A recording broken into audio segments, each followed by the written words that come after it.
Ricardo, começo por ti. Estávamos a ouvir a UGT, Carlos Silva, a falar depois de um encontro com Cavaco Silva. O líder da UGT sublinhou o facto do Presidente ser a primeira vez que recebe parceiros sociais, sindicatos, quando está a ouvir para preparar uma solução do Governo. Isto pode ser positivo para a democracia e para aquilo que se pretende no futuro próximo, que é uma solução governável? O diálogo é sempre positivo, e em particular para as democracias que vivem exatamente de soluções de compromisso e, sobretudo, de auscultação de todos aqueles que são os protagonistas da cena política, e em particular quando ela é de elevada complexidade, como é o atual caso. E, portanto, é natural não só que Cavaco Silva queira ouvir um leque muito alargado de personalidades, como queira também estabelecer com elas, neste momento, aquilo que é, de alguma forma, uma espécie de compromisso com o chefe de Estado que está de saída, com protagonistas que vão, certamente, continuar e que vão ter um papel preponderante numa situação, numa legislatura que já não será das responsabilidades de Cavaco Silva, mas que certamente o atual Presidente da República quer acautelar em termos daquilo que é a posição que ele vier a tomar e que terá, inevitavelmente, uma consequência sobre essa mesma legislatura e sobre o governo que estará nessa legislatura. Muitas vezes Passos Coelho foi acusado de lidar mal com a Constituição, mas foi ele próprio que muitas vezes também veio falar a público da necessidade de revermos a lei fundamental. Este é um tema também caro ao Presidente da República, recentemente falou dele na abertura do ano judicial.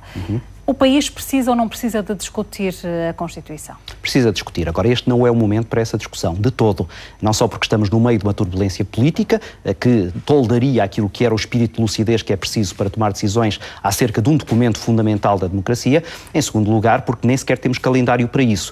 Temos um governo que já demora demais a tomar posse, temos umas eleições presidenciais que estarão prestes a começar e temos logo a seguir também um orçamento de Estado que tem que ser aprovado e que depois tem que ser levado em conta. Portanto, eu diria que a Constituição, tendo em conta as inúmeras críticas que lhe têm sido feitas, um destes dias vai precisar de ser olhada com olhos de ver, eventualmente alterada, mas este não é o momento mais apropriado para fazer essa discussão, bem pelo contrário. Eu acho que introduzir agora qualquer debate sobre a Constituição e sobre algumas das suas normas fundamentais seria basicamente estar não só a atrasar tudo isto, mas também até inquinar o debate fundamental, que é o debate sobre o que é que se deve fazer numa situação em que o país, como há pouco dizias e muito bem, está claramente dividido acerca daquilo que é o seu futuro político. Ricardo, acreditas que também não será com o Partido Socialista que se fará uma revisão constitucional? Pode vir a ser. Depende. Mas seria mais surpreendente ou não?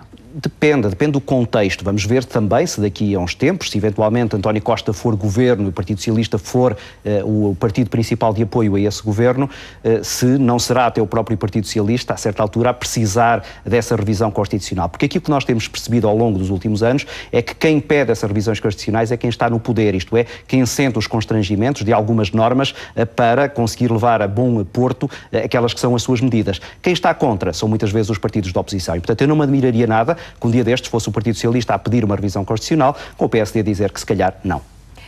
Qual é que poderá ser a inclinação de Cavaco Silva, conhecendo nós já várias declarações recentes do Presidente, sobretudo depois das eleições? Não faço nenhuma aposta, Estela. Tudo é possível neste momento.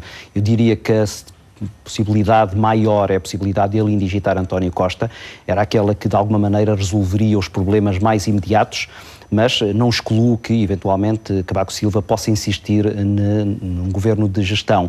Ora, o governo de gestão seria mesmo uma situação última, uma situação que deixaria não apenas o país numa situação complicada do ponto de vista da sua governação, mas colocaria o próprio país em ebulição. E o governo, em funções neste momento, também não estará interessado nesse cenário?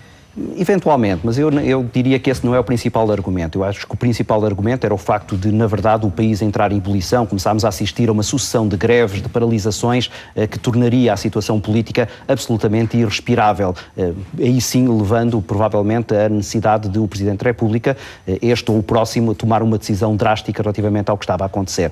Mas, como dizia, eu não excluo ainda nenhuma hipótese. Estará o próprio Presidente, Ricardo, também dividido, como estão os portugueses? Isso de certeza. E muito provavelmente inclinado para um sentido contrário. Isto é, dos sinais que Cavaco Silva tem dado, eu acho que a última solução que ele desejaria era a solução de indigitar António Costa. Agora, ele percebe também os riscos dessa outra opção, que era o governo de gestão, e sendo institucionalista, e essa é aquilo que me leva a concluir pela primeira opção, eu diria que o governo socialista com um apoio à esquerda pode ser a solução mais provável. Ainda assim, eu não me admiraria que, por exemplo, Cavaco Silva obrigasse António Costa a incluir no seu executivo Jerónimo de Sousa e Catarina Martins, à semelhança do que em 2013 ele fez, quando, perante a crise política criada, obrigou Pedro Passos Coelho a ter Paulo Portas dentro do seu governo.